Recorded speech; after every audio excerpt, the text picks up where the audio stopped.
नमस्कार, आदाब। मैं अनूप सोनी बुलंदशहर उत्तर प्रदेश से क्राइम पेट्रोल दस्तक में आप सबका स्वागत करता हूँ। तुम भी ना पागल। अच्छा चलो मैं रखती हूँ, ये आने वाले हैं। चलो बाय।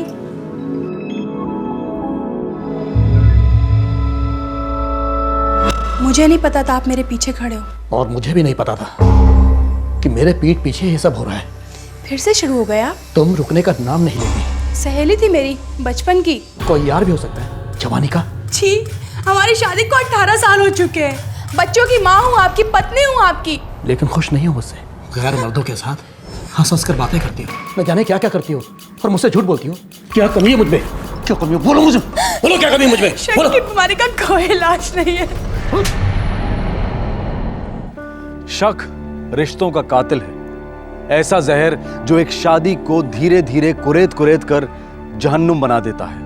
एक ऐसा कीटाणु जो एक बार पति या पत्नी के दिमाग में घुस जाए तो जीवन साथी की सारी आजादी छिन जाती है। किसी से महज मुस्कुराकर बात करना तक दुश्वार हो जाता है। और फिर अक्सर ऐसे जोड़े में से कोई एक हताश होकर जुर्म के दरवाजे पर दस्तक देता है। 31 जुलाई 2005 बुलंदशहर उत्तर प्रदेश, आज से 6 साल पहले।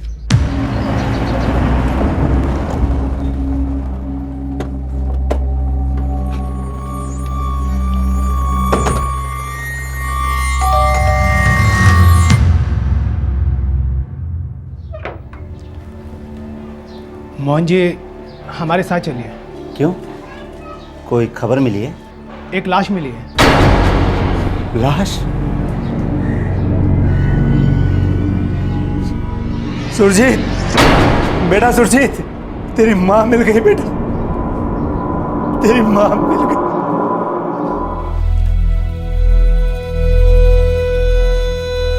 आर्निया के एक तालाब से मिली है लाश। पोस्टमार्टम की रिपोर्ट कहती है कि मौत कई दिन पहले हुई है। देखिए मोहन साहब, लाश काफी सड़ चुकी है। दिखाइए।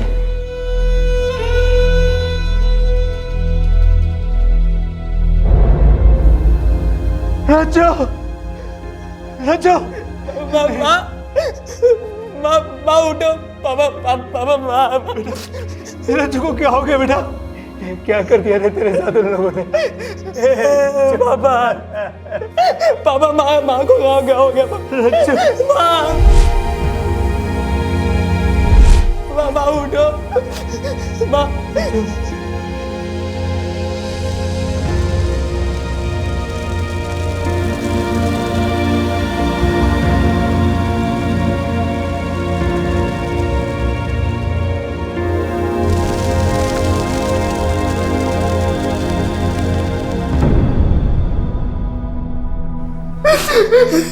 बस कर बेटा, बस कर। अरे तेरे रोने से तेरी माँ वापस थोड़ी ना आई। मोहन सिंह जी, हमें इन्फॉर्मेशन मिली है कि वो तीनों अपने अपने गांव में छुप कर बैठे हैं। हमने टीम्स भेजी हैं उन्हें अरेस्ट करने के लिए। एक टीम आप मेरी बीवी रज्जो को वापस लाने के लिए भेजिए ना। भेज सकते हैं आप, ला सकते हैं आप उसे वापस। देखिए मोहन सिंह जी, हमने काफी कोशिशें की थी, लेकिन क्या कोशिश की थी आपने? अरे 1 महीने से ऊपर हो गया मेरी बीवी को अगवा हुए, और अब जाके आपको पता चला है कि वो लोग कहाँ हैं, और वो भी सब कुछ हो जाने के बाद। मैं उन्हें छोड़ूंगा नहीं, कोर्ट जाऊंगा, उन तीनों को सजा दिला कर आऊंगा। मैं अपनी रज्जो को इंसाफ दिला कर आऊंगा। मैं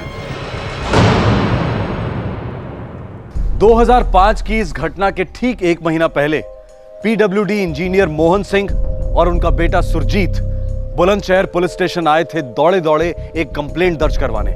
उन्होंने पुलिस को बताया कि मोहन की पत्नी और सुरजीत की मां राजेंद्र उर्फ रज्जो किडनैप हुई है। इस किडनैपिंग के 2 चश्मदीद गवाह थे, खुद मोहन और सुरजीत। सर जल्दी चलिए सर। सर लोग मेरी बीवी रज्जो को उठा के ले गए सर। प्लीज जल्दी चलिए, कुछ कीजिए सर। कौन लोग उठा के ले गए? आप जानते हैं उन लोगों को? बहुत अच्छी तरीके से सर। सर वो तीनों कमीने मेरे पड़ोसी हैं सर। सर एक वो दुकानदार ओम प्रकाश, दूसरा सर वो किराएदार सर मास्टर है सर रविचंद्र, तीसरा सर हवलदार राजीव शुक्ला सर। हमारे डिपार्टमेंट का राजीव शुक्ला? हाँ सर, वही कमीना राजीव शुक्ला सर। सर उन लोगों को उठा लीजिए सर। सर मेरी बीवी को बचा लीजिए, मैं आपके आगे हाथ जोड़ता हूँ सर। कीजिए प्लीज सर, कुछ कीजिए ना प्लीज। लेकिन कहाँ से ले गए, कैसे ले गए? सर वो मैं आपको बताता हूँ। माँ रोज की तरह मंदिर गई थी सर, और मैं भी उनके साथ गया था।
अच्छा, तो आप लोगों ने उस मारुति वैन का नंबर नोट किया? नहीं सर, सब कुछ बहुत जल्दी हो गया था सर। और सर मैं इतना घबरा गया था कि मेरे तो कुछ समझ में नहीं आया। लेकिन हाँ सर, वो गाड़ी सफेद मारुति वैन ही थी, पक्का सफेद मारुति वैन थी। मैंने पीछा किया है सर उस गाड़ी का। आप बता रहे थे कि तीनों किडनैपर्स ने अपने मुंह गमछों से ढके थे। हाँ जी। फिर आप कैसे कह सकते हैं कि वो तीनों किडनैपर्स रविचंद्र, ओम प्रकाश और राजीव शुक्ला ही थे? सर ये तीनों के तीनों बहुत बुरे लोग हैं सर। सर वो लोग तो सिर्फ नाम के मेरे पड़ोसी हैं सर। असल में लोग गीदड़ के खाल में छिपे हुए भेड़िए हैं। एक अरसे से सर मेरी बीवी रज्जो पर इनकी गंदी नजर थी सर। और सर वो मास्टर रविचंद्र एक नंबर का कमीना आदमी है सर वो तो। थैंक यू रज्जो जी, आप बहुत अंडरस्टैंडिंग है। कोई बात नहीं मास्टर जी, अगर किसी चीज़ की ज़रूरत पड़े तो कहने में शर्माइएगा मत। जी जरूर।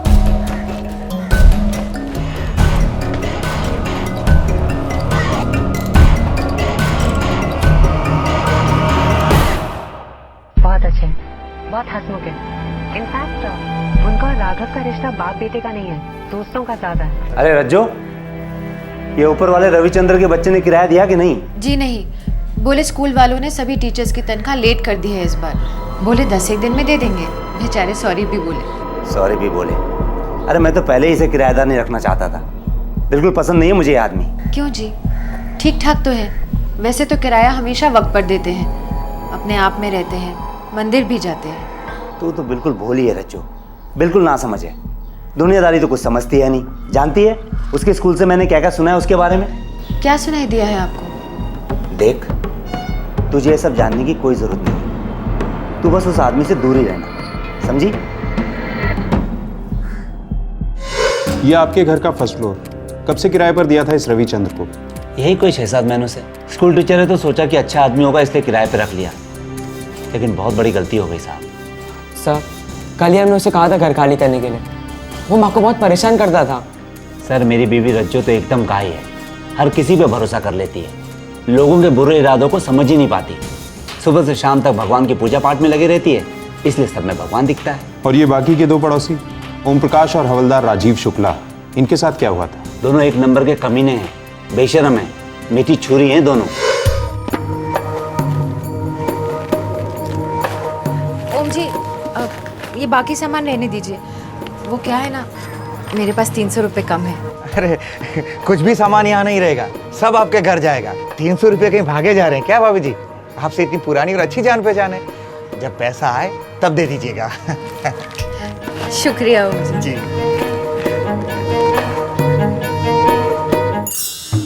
हो जाएगा तो बहुत मेहरबानी होगी राजीव जी। भाभी जी आप भी शर्मिंदा कर रहे हैं। अरे आपके लिए रेल के टिकट तो क्या, कुछ भी करेंगे। कितनी भली हैं आप, बहुत अच्छी भाभी। लाइए प्रसाद खिलाइए। शुक्रिया।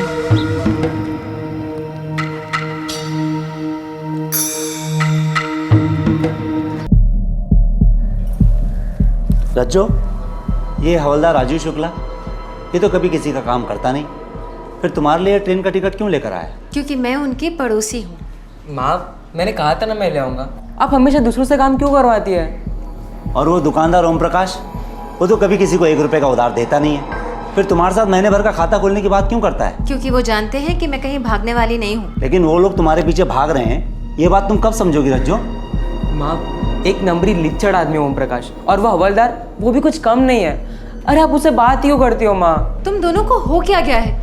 जब देखो मेरे साथ ऐसे पेश आते हो जैसे मुझे कुछ हो जाएगा। मैं कोई बच्ची हूँ क्या? अरे बच्ची नहीं हो, लेकिन नादान तो हो, भोली हो, बिल्कुल भोली। उन लोगों के इरादों को बिल्कुल नहीं समझती हो। अरे लक्षण रज्जो दस्तक होते हैं, दस्तक। इससे पहले कि तुम्हारे साथ कुछ गलत हो जाए तुम समझ जाओ ना।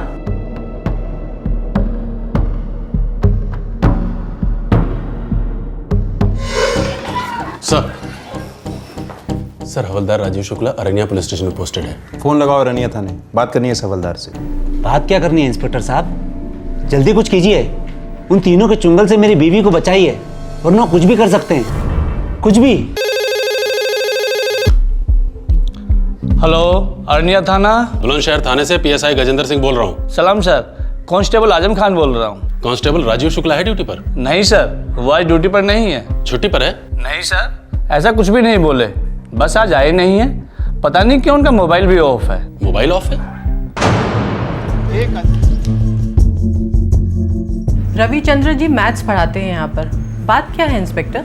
आज छुट्टी क्यों ली है उन्होंने? छुट्टी ली कहाँ, बस आए ही नहीं है। आज 4 ज़रूरी क्लासेस शेड्यूल थी उनकी, ना फ़ोन ना कुछ, मोबाइल भी स्विच ऑफ।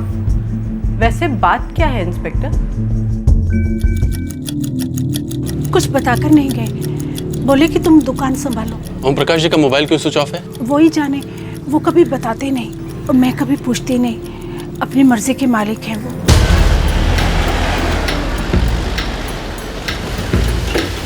कुछ बात हुई है क्या सर जी?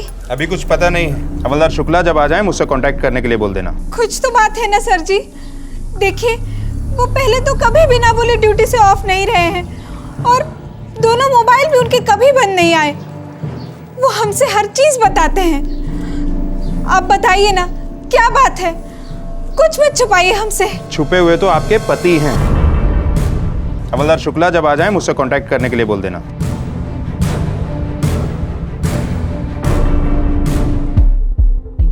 सर वो तीनों काम पर नहीं आए हैं और उनके मोबाइल भी स्विच ऑफ हैं। गजेंद्र, तीनों गायब हैं। सर मुझे लगता है मोहन सिंह का शक सच हो सकता है। पता लगाओ तीनों के और कोई घर वर तो नहीं है। खास दोस्त, अड्डे, सबका पता लगाओ। ठीक है सर। मिसेस रज्जो मोहन सिंह की आबरू ही नहीं, जान भी खतरे में हो सकती है।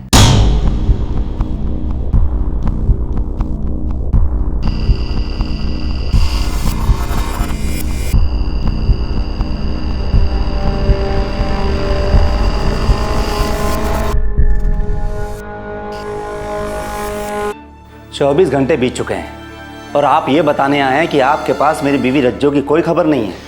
देखिए, हमने आसपास के पुलिस थानों को भी शामिल किया है। रज्जो जी की फोटोग्राफ्स भी सर्कुलेट हुई और सारे चेक नाके सफेद मारुति वैन पे नजर रखे हुए हैं। लेकिन कोई तो खबर होगी मेरी बीवी रज्जो की। एक खबर है। क्या? जिन 3 पड़ोसियों के नाम आपने लिए थे, स्कूल टीचर रविचंद्र, किराने वाला ओम प्रकाश और हवलदार राजीव शुक्ला, ये तीनों के तीनों गायब हैं। ये खबर है? अरे ये वो हकीकत है जो मैं पहले ही आपको बता चुका हूं। अरे उन तीनों ने ही मेरी बीवी का अपहरण किया है और 24 घंटे बीत चुके हैं। इंस्पेक्टर साहब, 24 घंटे! अरे इतने समय में तो किसी भी औरत के साथ कुछ भी हो सकता है। मेरे बारे में तो सोचिए, मेरे लड़के पे क्या बीत रही होगी।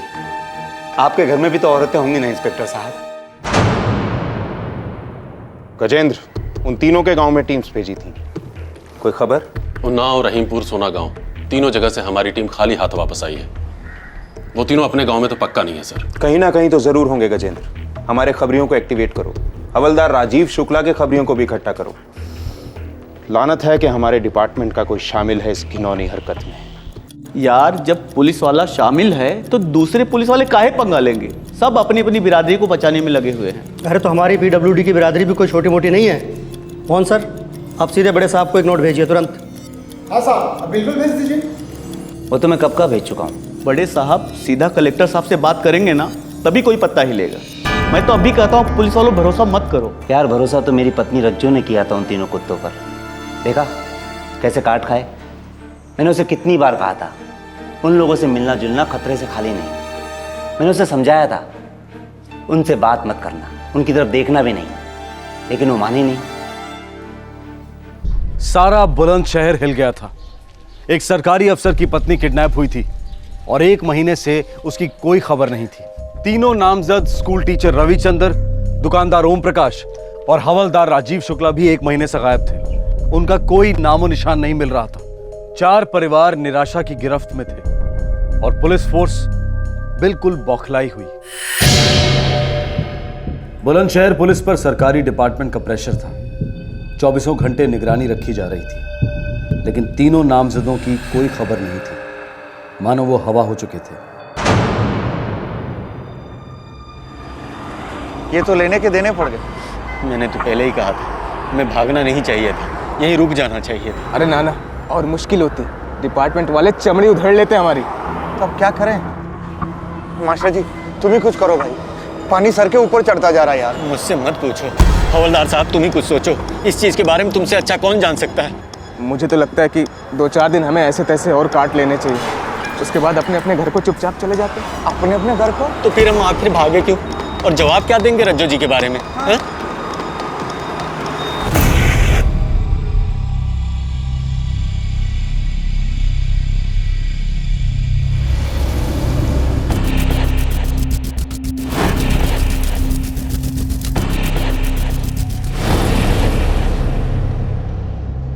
चौबीस जुलाई 2005 अरनिया पुलिस को एक तालाब से एक औरत की लाश मिली।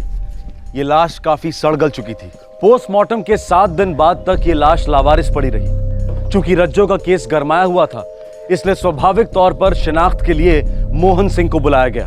बाप बेटे दोनों ने रज्जो को आइडेंटिफाई किया। अब रज्जो की किडनैपिंग का केस रज्जो मर्डर केस में तब्दील हो गया। मैं उन तीनों को सजा दिला के रहूंगा। मैं अपनी रज्जो को इंसाफ दिला के रहूंगा। हमारा यकीन कीजिए मोहन सिंह जी, हम भी वही चाहते हैं। हम आपकी पत्नी के हत्यारों को गिरफ्तार करके रहेंगे। उनमें से एक आपके डिपार्टमेंट का आदमी है, गिरफ्तार करेंगे आप? बड़े दुख की बात है मोहन सिंह जी, अगर आप ऐसा सोचते हैं। खैर छोड़िए, जब हत्यारे गिरफ्त में होंगे तब देखिएगा आप जान जाएंगे कि पुलिस डिपार्टमेंट क्या चीज़ है। चलते हैं, चलो।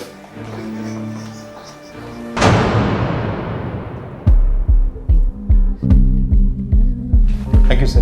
Thank you sir. गजेंद्र, 7 दिनों का नोटिस पीरियड दे दो। 8वें दिन तीनों को भगौड़े करार कर दो। 7 दिनों के अंदर अंदर सरेंडर नहीं करें तो तीनों की प्रॉपर्टीज जब्त कर लो। जी सर।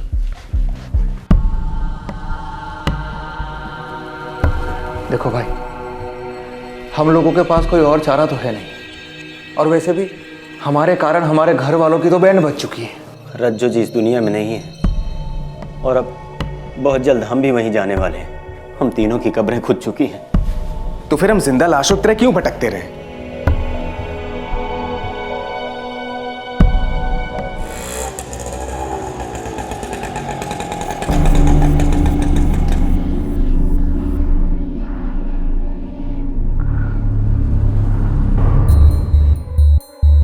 सर, हम कई दिनों से सरेंडर करने की सोच रहे थे, बस बहुत डरे हुए थे। सर जी, मास्टर जी बिल्कुल ठीक कह रहे हैं। हमको बहुत डर था कि मोहन सिंह इसमें जरूर हमको फंसाएगा। सर, हमें मालूम है कि हम इस मामले में पूरी तरह से फंस चुके हैं, लेकिन हमारा यकीन कीजिए सर, हम तीनों बेकसूर हैं सर। भाई हवलदार राजीव शुक्ला, तुमने अपने साथीदारों को बताया नहीं कि पुलिस झूठे बेकसूरों के नकाब चेहरे समेत उखेड़ती है? सर जी, अब हम तीनों सरेंडर करने आए हैं। दूध से पैर धोएं तुम्हारे, या फिर ऐसे धो डालें कि दोबारा पैरों की जरूरत ही ना हो। सालो, तुम लोग यहाँ इसलिए आए हो क्योंकि तुम लोग कंगाल हो चुके हो, पूरी तरह थक चुके हो तुम लोग। सर, बहुत ज्यादा थक चुके हैं। सही कह रहे हैं आप। गजेंद्र जी सर। इन थके हुए यात्रियों के लिए जलपान और आराम की सुविधा करो। बहुत लंबी तीर्थ यात्रा से आए हैं ये लोग। 2-4 घंटों में अगर ये सच ना बोलें तो हम इन्हें चारों धाम के दर्शन करवाएंगे। उसके बाद या तो ये सच बोलेंगे या फिर बोलेंगे ही नहीं।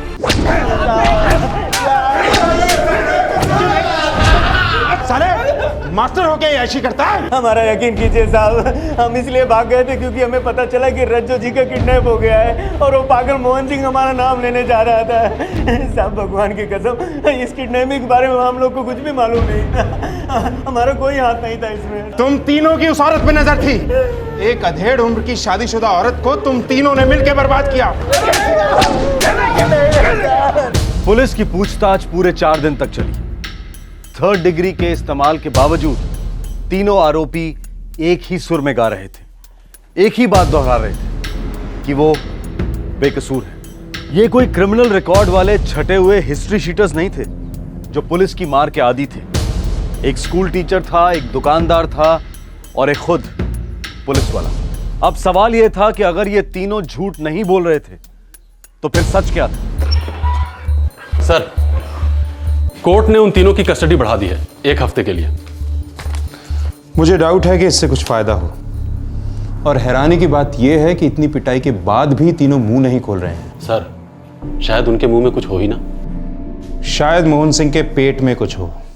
मेरी पत्नी रज्जो मर चुकी है इंस्पेक्टर साहब। अब और क्या जानकारी चाहिए आपको? 4 दिनों तक उन तीनों को लगातार पिटाया हमने। बड़े बड़े क्रिमिनल्स भी 2 दिन तक नहीं टिक पाते। अब आप उन तीनों के साथ क्या कर रहे हैं ये तो मैं देखने आया नहीं। अरे इसकी मां मरी है, मेरी पत्नी मरी है, 18 साल की शादी थी हमारी, इस घर की इज्जत थी वो, लक्ष्मी सरस्वती सब कुछ। और सबसे बड़ी बात, अभी तक ये पता नहीं चल पाया है कि उन तीनों ने उसे मारने से पहले उसके साथ क्या क्या किया था। फिर भी अगर आपसे नहीं होता है ना तो आप उन तीनों को मेरे और मेरे बेटे के हवाले कर दीजिए। हम सच उगलवाएंगे उनसे, चाहे जितना भी वक्त लग जाए। मिस्टर रविचंद्र और हवलदार राजीव शुक्ला के बेल के कागजात। और ओम प्रकाश? उनकी जमानत नहीं। क्यों? ये तो आप कोर्ट से जाके पूछिए। फिलहाल मेरे ये 2 क्लाइंट्स और 1 दिन भी जेल में नहीं होने चाहिए।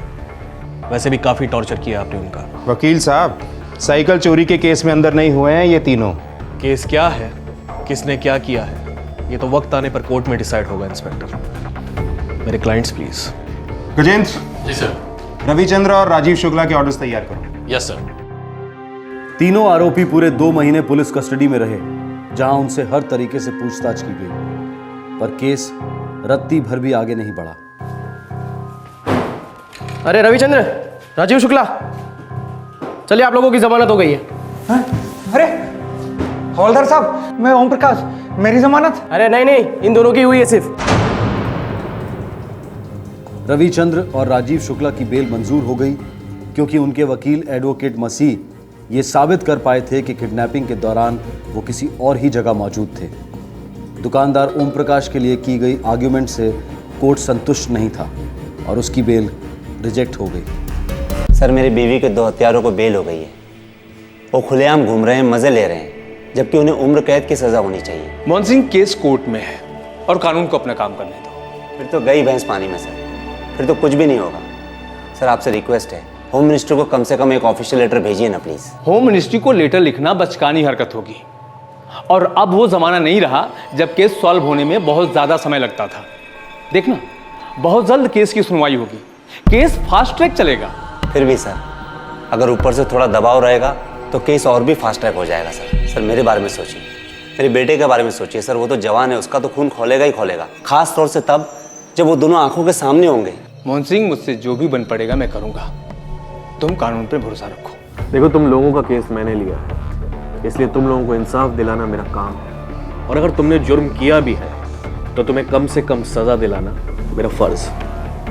इसलिए मुझसे कुछ मत छुपाना, क्योंकि अपने वकील से झूठ बोलना सुसाइड करने के बराबर होता है। हमारी फैमिलीज, हमारी इज्जत तो वैसे ही खत्म हो चुकी है मसीह साहब। फिर हमने कभी झूठ नहीं बोला, नहीं पुलिस से और नहीं आपसे। औरत तुम तीनों को अच्छी तरह पहचानती, तुम लोगों की पड़ोसी थी, उसका किडनैप होता है, फिर उसका मर्डर होता है, और तुम तीनों को कुछ नहीं पता।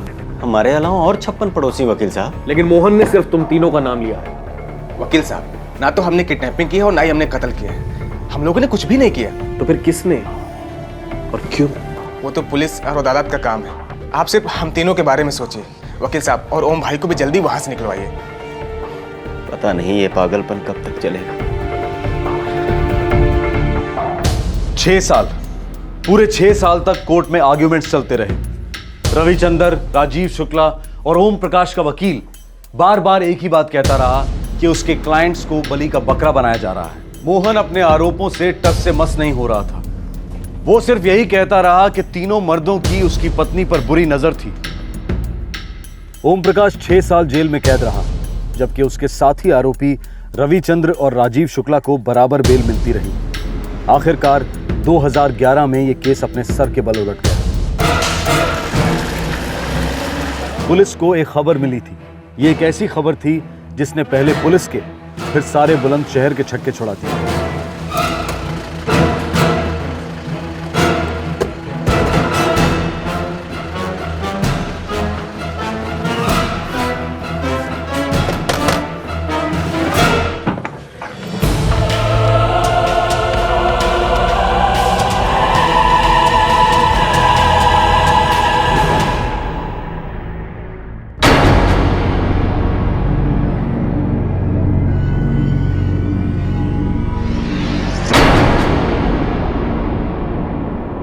6 साल बाद बुलंदशहर पुलिस के सामने एक औरत खड़ी थी जो ये कह रही थी कि वो रज्जो है, वही रज्जो जो अगवा की गई थी, वही रज्जो जिसकी मौत हो चुकी है। क्या ये वाकई मोहन सिंह की बीवी थी? और अगर थी तो फिर अपहरण किसका हुआ था और लाश किसकी मिली थी? 2005 के पेचीदा केस की गांठें अब जाकर 2011 में खुलने लगी। मोहन सिंह जी, हम कर करा के और कर क्या सकते हैं? कानून ने रविचंद्र और राजीव शुक्ला को बेल दी है। वैसे वो अभी तक शक और कानून के दायरे से बाहर नहीं है। लेकिन आप कानून के रखवाले तो है ना इंस्पेक्टर साहब, आप उन दोनों के खिलाफ और सबूत इकट्ठा क्यों नहीं करते? सर जी, 6 साल में जो बन पाया है हमने किया है। नहीं किया है इंस्पेक्टर साहब, मेरी बीवी को मारकर नहर में फेंक दिया गया और अभी तक आप ये पता नहीं लगा पाए कि उसको मारने से पहले उसके साथ क्या क्या किया गया था। आपको अभी तक मर्डर वेपन नहीं मिला है, आपको वो सफेद रंग की मारुति वैन नहीं मिली है जिसमें मेरी बीवी को अगवा किया गया था। 6 साल बहुत होते हैं इंस्पेक्टर साहब इन सारी चीजों को ढूंढने के लिए, और छुपाने के लिए भी बहुत होते हैं मिस्टर मोहन सिंह। 6 साल काफी लंबे होते हैं। बात 5-6 साल की नहीं है।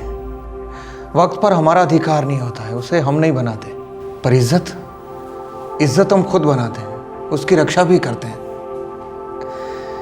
एक बार वो चली गई तो वापस कभी नहीं आती। अब कभी भी रिहा हो जाऊं, क्या फर्क पड़ता है? शक ने तो उम्र कैद की सजाई दी है, मुझे भी और मेरे परिवार को भी। कुछ समझ में नहीं आ रहा साहब, मैं दुकान संभालूं या घर? हमारी बेटी की उम्र शादी के लायक हो चुकी है, पर उसके लिए कोई रिश्ता नहीं आता। सब कहते हैं उसका बापू खूनी है, गंदे गंदे इल्जाम लगाते रहते हैं। और हमारा बेटा, वो तो अपने बापू से मिलने तक नहीं जाता, अपने नाम के साथ उनका नाम तक नहीं जोड़ता। ये सजा कब तक चलेगी साहब? देखिए, जब अदालत अपना फैसला सुनाएगी तभी पता चलेगा।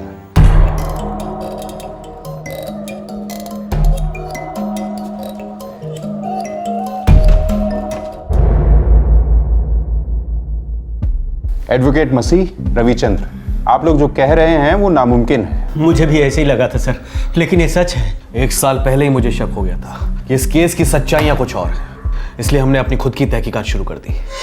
वकील साहब, ये हर बार ही तारीख शिफ्ट हो जाती है, छुट्टी वेस्ट हो जाती है, मेरी बेचैनी बढ़ती है। कब अपना नाम क्लियर कर पाऊंगा पूरी तरह? रवि, अब जो कुछ करना है हमें खुद करना होगा। क्या मतलब वकील साहब? मतलब ये कि कोर्ट जब तक पुलिस को आगे इन्वेस्टिगेशन करने के लिए नहीं कहती, तब तक पुलिस कुछ नहीं करेगी। कोर्ट में हजारों केस चल रहे हैं, मगर तुम्हारे पास जिंदगी सिर्फ एक है। तो हम क्या कर सकते हैं वकील साहब? खुद पुलिस बन के इन्वेस्टिगेशन कर सकते हैं। रवि, ये जो औरत रज्जो है, उसके अतीत के बारे में तुम मुझे कुछ बता सकते हो? उसका कोई पुराना दुख, कोई दर्द, कोई गुजरा हुआ हादसा? वकील साहब, वो तो हमेशा मुस्कुराती रहती थी, मदद करने में हमेशा आगे। बस एक बार आंखों में आंसू देखे थे उसके। हाँ भैया, सुनाइए। अच्छा, अरे ये तो बहुत अच्छी खबर है। लड़की कहाँ की है? लड़की बिहाना गांव की है। नहीं नहीं भैया, मैं नहीं जानता हूँ बिहाना गांव के बारे में। अच्छा भैया, रखता हूँ, पाए लागू। मास्टर जी। जी रज्जू जी। वो आप अभी बिहाना गांव के बारे में बात कर रहे थे ना? अरे हाँ, मेरे भतीजे की शादी तय हुई है, लड़की बिहाना की है। आप जानती है बिहाना गांव को? मेरा मायका है बिहाना। अरे वाह, कैसा है ये गांव? बड़ा है क्या?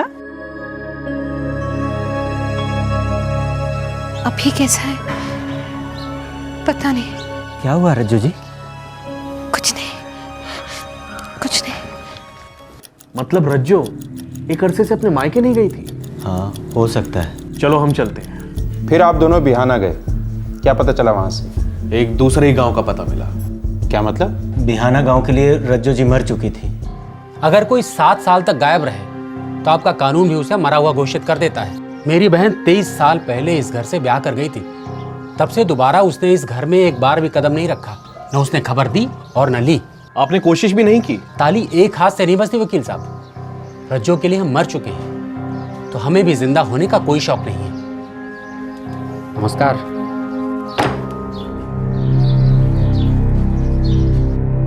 अब ये आप क्या कह रही हैं? हाँ जी, मैंने सारी बातें सुनी। अब मेरी सुनो, ये जो रज्जो है ना, उसको तो शादी करनी नहीं थी, जबरदस्ती ब्याह दी गई। शादी क्यों नहीं करना चाहती? एक स्कूल का मास्टर था विक्रम सिंह, उसके साथ इसकी मंगनी हो गई थी, लेकिन पता नहीं क्या हो गया, मंगनी टूट गई। उसके बाद तो समझो ये जोगन बनने चली थी रज्जो। माँ जी, ये विक्रम सिंह कहाँ पढ़ाता था? बोला तो स्कूल में। नहीं, किस स्कूल में? अब मैं क्या जानूं, स्कूल से मेरा क्या लेना देना। हमें लगा शायद कोई लेना देना हो। 1% चांस तो हो सकता है। स्कूल कैसे ढूंढा आप लोगों ने? 6 महीने तक अलग अलग जिलों के स्कूलों के रिकॉर्ड्स की खाक छान मारी हमने। पिछले 38 सालों में हमारे स्कूल में जितने भी अध्यापक रह चुके हैं उन सबके नाम इस रजिस्टर में हैं, और यहाँ भी। विक्रम सिंह क्या पढ़ाते थे मालूम नहीं? एक भूगोल विक्रम सिंह थे जो इस दुनिया में नहीं रहे बेचारे, और एक खड़ूस विक्रम सिंह थे जो इस दुनिया में रहते हुए भी ना रहे जैसे हैं। क्या मतलब? मतलब अपने आप में खोए रहते हैं। ऐसे खामोश अध्यापक सारे जिले में ना मिले हैं। अभी कहाँ मिलेंगे? अरे वही मंदिर के पास वाली गली में तो रहते हैं। क्या बताऊं सर, रिटायरमेंट के करीब पहुंच चुके हैं और हनुमान जी की उपासना छोड़कर कामदेव जी के भक्त बने बैठे हैं। क्या मतलब? अरे वही के बस 5 साल पहले तो उन्होंने शादी की है।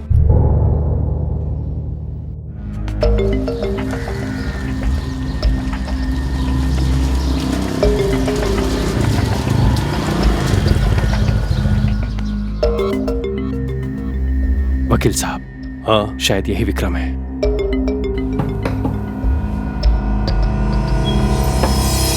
अरे आप आ गए? रज्जो जी? हाँ? हाँ वकील साहब, ये तो रज्जो जी हैं। हाँ। Are you sure? हाँ, रज्जो जी।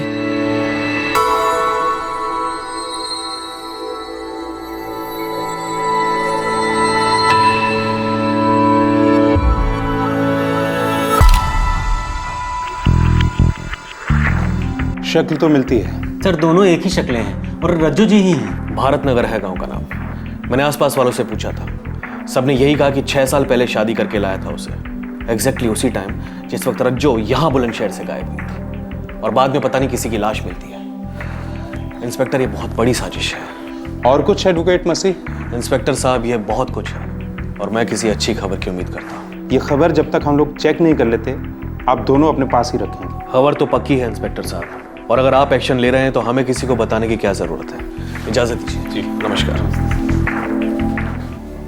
क्या लगता है गजेंद्र? सर, मुझे तो ये सारी कहानी मनगढ़ंत लगती है। लेकिन शक्ल मिलती है। भारत नगर चलने की तैयारी करो। रज्जो की किडनैपिंग और उसकी हत्या के पूरे 6 साल बाद खबर आई कि रज्जो जिंदा है। वो अपने 18 साल पहले के मंगेतर विक्रम के साथ नया घर बसाकर रह रही थी। एक आरोपी और उसके वकील ने ये चौंकाने वाली खबर लाकर दी थी, और बतौर सबूत उन्होंने एक फोटोग्राफ पेश की। लेकिन पुलिस के लिए ये फोटोग्राफ फिलहाल महज एक सुराग था, सबूत नहीं। सबूत उन्हें पुलिस प्रोसीजर्स के तहत इकट्ठा करके अदालत के सामने पेश करने थे। ये केस बहुत ज्यादा सेंसिटिव था, क्योंकि पिछले 6 सालों में 4 परिवारों पर कहर टूट चुका था। 3 आरोपियों का परिवार और एक पीड़ित का परिवार। रज्जो की सच्चाई जानने के लिए पुलिस की टीम तुरंत बुलंदशहर से निकल पड़ी। इस केस का एक नया पहलू उनके लिए इंतजार कर रहा था।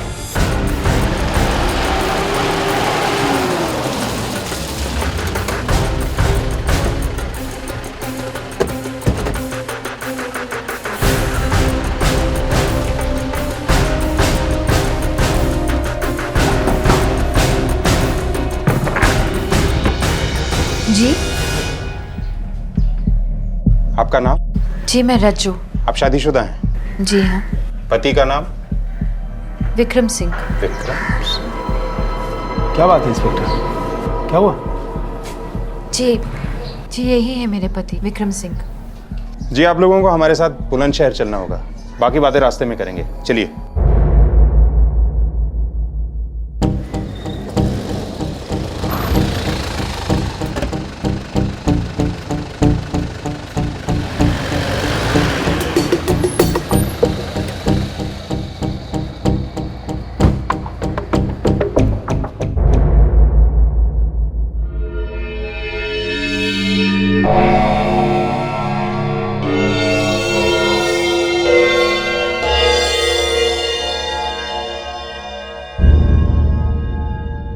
ओम प्रकाश, कौन है ये औरत? रज्जो जी।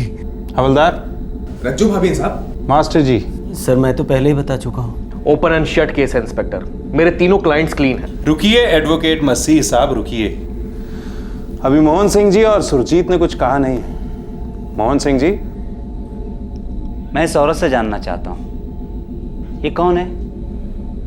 हाँ, आप मोहन सिंह की बीवी से विक्रम सिंह की बीवी कैसे बनी?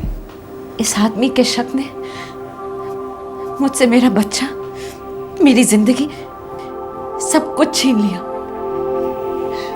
18 साल मैं इसके साथ रही पत्नी बनकर, इसे अपना सब कुछ दिया, लेकिन इसने सिर्फ शक किया। रज्जू जी, इस बार मेरी तनख्वाह थोड़ी लेट आएगी, किराया 1 हफ्ते बाद दूंगा। कोई बात नहीं मास्टर जी। कोई बात क्यों नहीं है? हाँ, कोई बात तो जरूर है। ये क्या गन चल रहा है तुम दोनों के बीच में? कैसी बातें कर रहे हैं आप? तू अंदर चल, चल अंदर। मोहन भाई साहब, ये ओए साले, भाई साहब भी बोलता है और मेरी बीवी रज्जो पे बुरी नजर भी रखता है। हाँ, चल घर से निकल, तू घर से निकल कुत्ते, वरना मैं पुलिस के पास जाऊंगा, समझे? देख रहे हो ना भाई साहब आप लोग? हाँ, अरे कमीनेपन की हद होती है। मेरी बीवी रज्जो पे नजर रखता है ये आदमी। शिक्षक कहता है अपने आप को, शिक्षक। थू।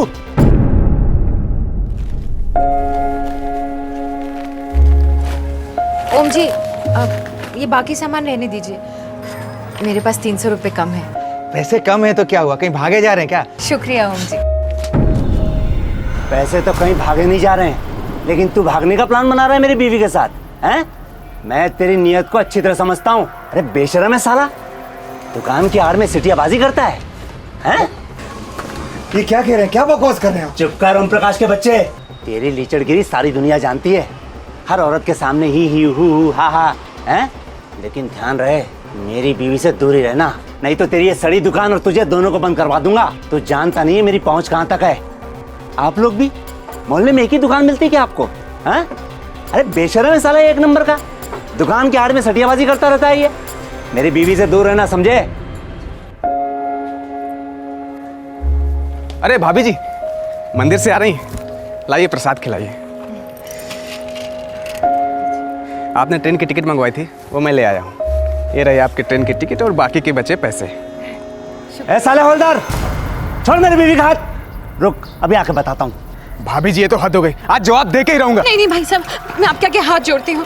देखिए, बात बढ़ाने से क्या फायदा, आप अपने घर जाइए। 2 टके के हवलदार, तेरी हिम्मत कैसी हुई रे बीच रास्ते में मेरे बीवी पे हाथ डालने की? मोहन जी, बहुत हो गया। बहुत तो अब होगा। डीसीपी से लेकर कलेक्टर, हर एक से पर्सनल टच में हूँ मैं, छोड़ूंगा नहीं तुझे मैं। और ये सारा मोहल्ला गवाही देगा मेरे लिए। देख रहे हो ना आप लोग? हाँ, आप सब लोग देख रहे हो ना क्या जमाना आ गया? ये रक्षक ही भक्षक बन गए। बेटा डरता नहीं हूँ मैं तुझसे, ऊपर तक जाऊंगा, याद रखना।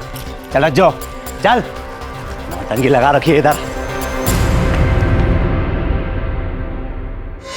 ये तीनों अच्छे लोग हैं, हमेशा मेरी मदद करते, शरीफ लोग, घर बार वाले लोग। इनको सबके सामने जलील होना पड़ा, इनके कारण मुझे शर्मिंदगी महसूस होती, माफी मांग नहीं सकती। ये फिर गलत समझ बैठे तो एक औरत के लिए कितनी बुरी बात है।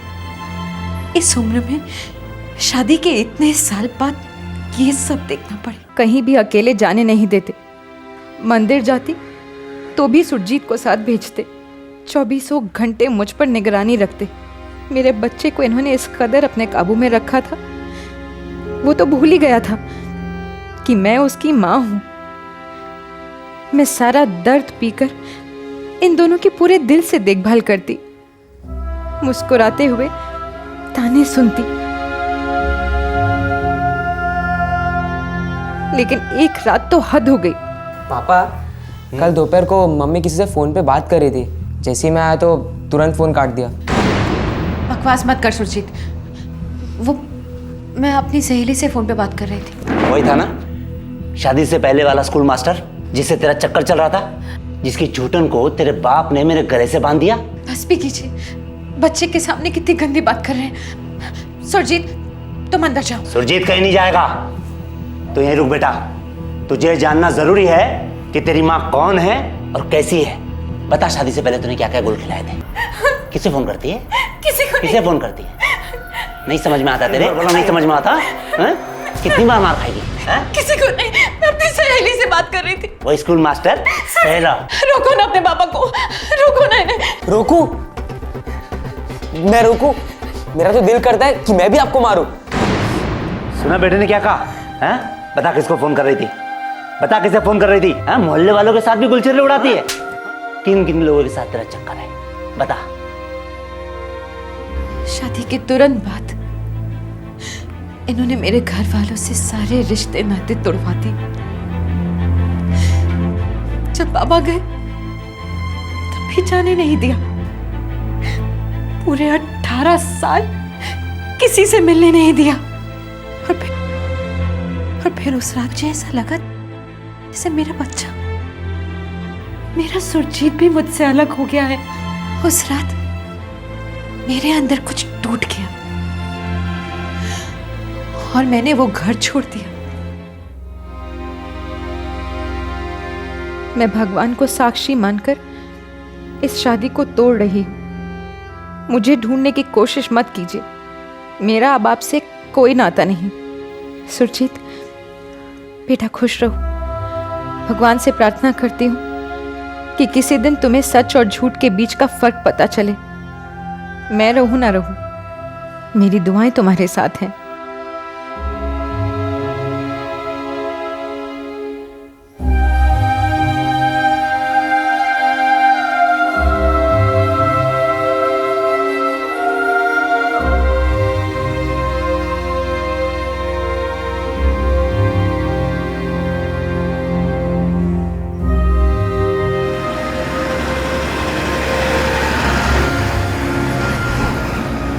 मेरे पास 2 रास्ते थे, या माँ बाप के यहाँ लौट जाऊं या फिर बनारस जाकर किसी आश्रम में भर्ती हो जाऊं। लेकिन भगवान ने तीसरे रास्ते को मेरी ओर भेजा।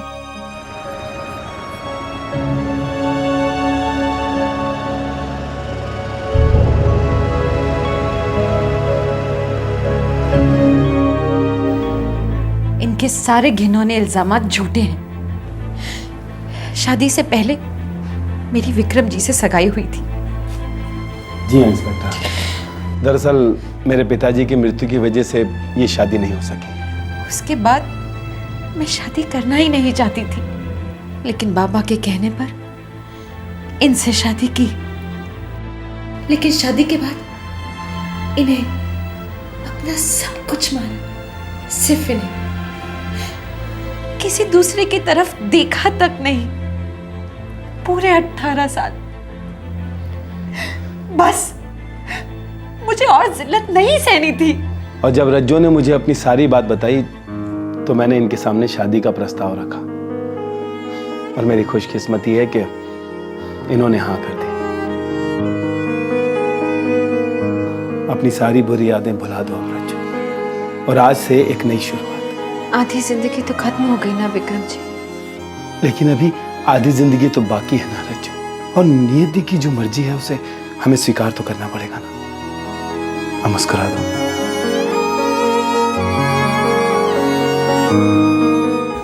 उस दिन के बाद से मैंने आज तक पीछे मुड़कर नहीं देखा।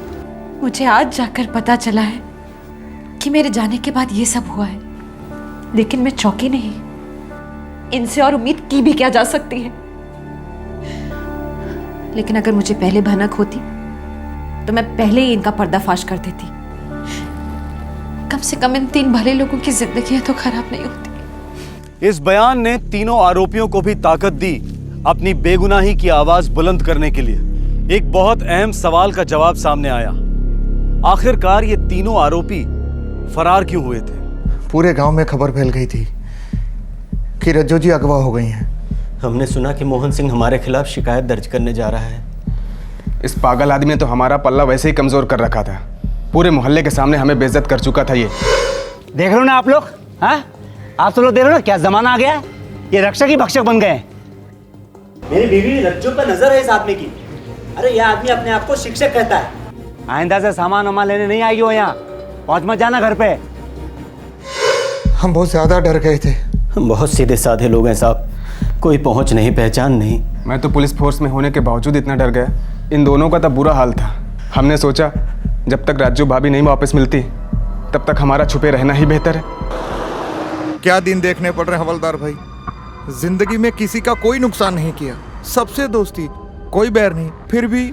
मैं तो बच्चों को सच्चाई और नेकी का पाठ पढ़ाता हूँ, उस पर अमल भी करता हूँ। मैं मोहल्ले में सर उठा के चलता हूँ, और मैं ही क्यों, आप सभी भी तो चलते हैं। लेकिन अगर पुलिस हमें गिरफ्तार करके घसीट के घर से ले गई तो मोहल्ले में कितनी थू-थू होगी। पुलिस मार मार के खाल खींच लेती है लॉकअप में। अरे यार, हम अपने घर लौट भी पाएंगे क्या कभी? ऊपर वाले पे भरोसा रखें। चलो अभी चलते हैं। शिकायत दर्ज हो चुकी है और वारंट भी हमारे खिलाफ निकल चुका है।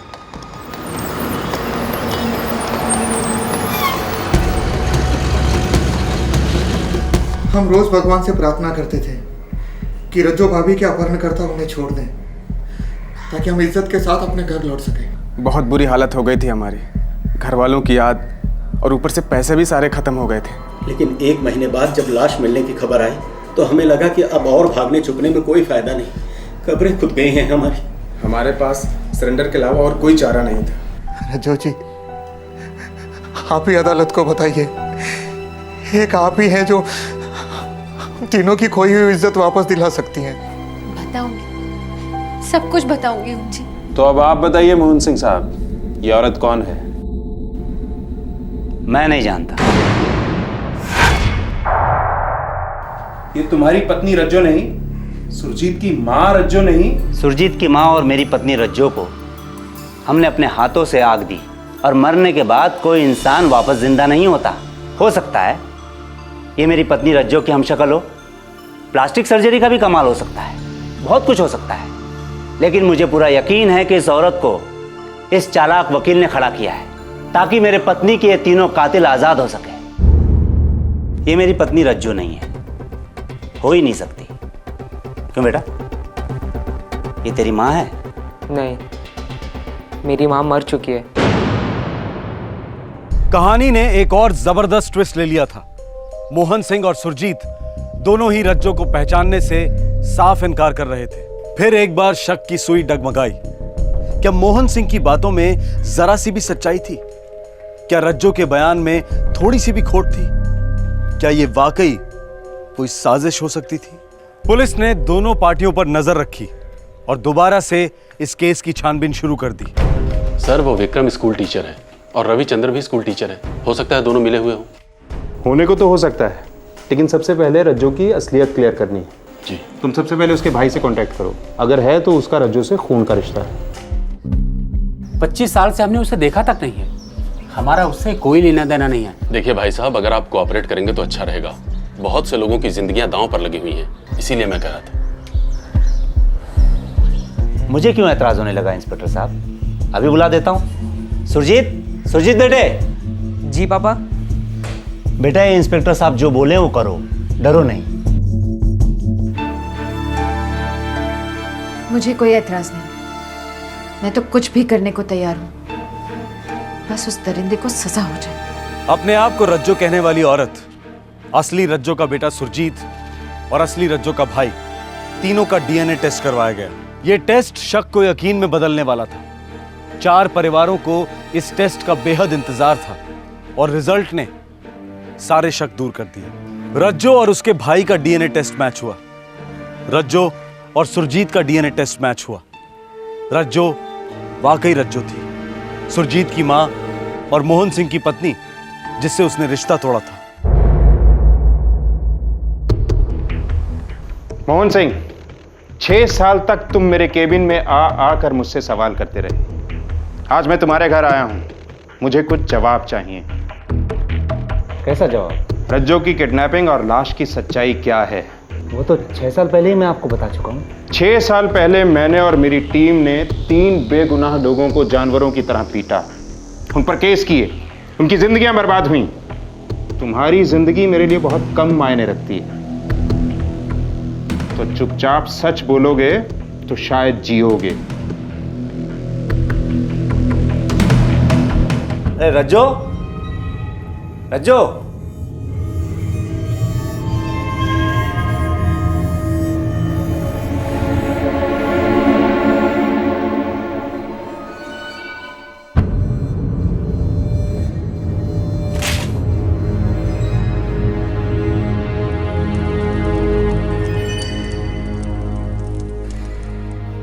सुरजीत बेटे, हाँ पापा। मेरा शक सही निकला बेटा, भाग गई वो उल्टा। तेरी माँ तुझे मुझे हम दोनों को छोड़कर भाग गई। भाग गई बेटा। नहीं नहीं पापा, ऐसा नहीं हो सकता पापा, वो अभी नहीं जा सकती पापा, नहीं ऐसा नहीं है। रो मत बेटा, बेटा आज से तेरा बाप तेरी माँ मैं खुद हूँ बेटा।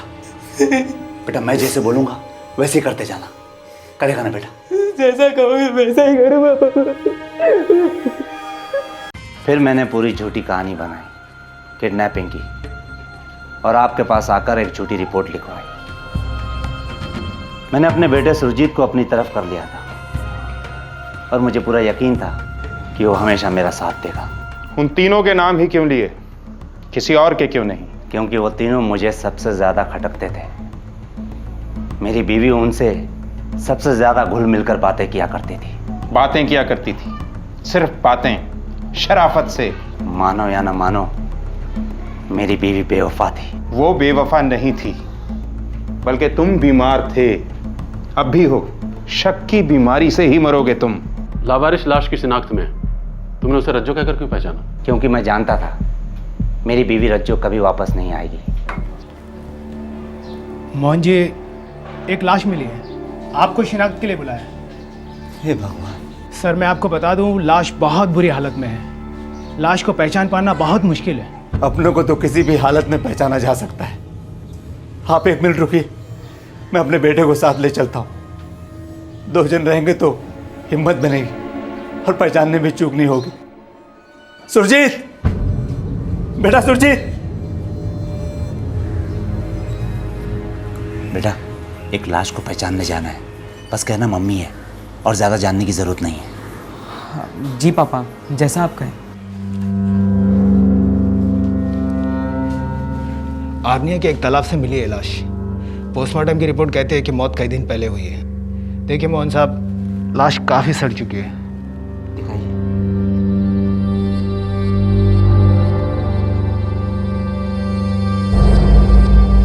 रज्जो, रज्जो, क्या कर दिया था तेरे साथ उन लोगों ने? पापा।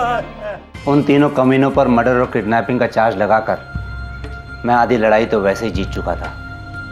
ऊपर से उन तीनों बेवकूफ़ों का भागना मेरा काम आसान कर गया।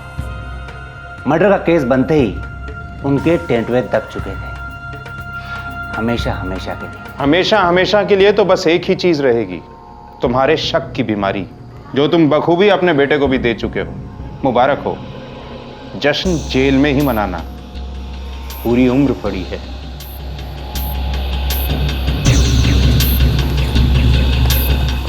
मोहन सिंह और सुरजीत को संगीन झूठे इल्जाम लगाने और झूठे बयान देने के जुर्म में गिरफ्तार किया गया।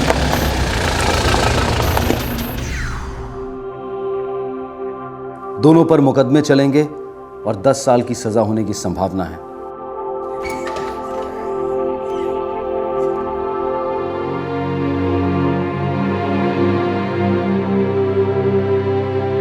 अदालत ने ओम प्रकाश को बाइज्जत बरी किया है।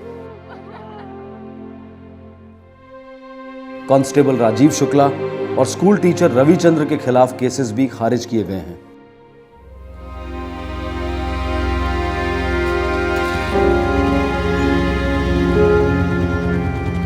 रज्जो विक्रम के साथ खुश तो है, पर अपने बेटे की याद और बुरे दिनों के सपने उसे आए दिन डिस्टर्ब करते रहते हैं।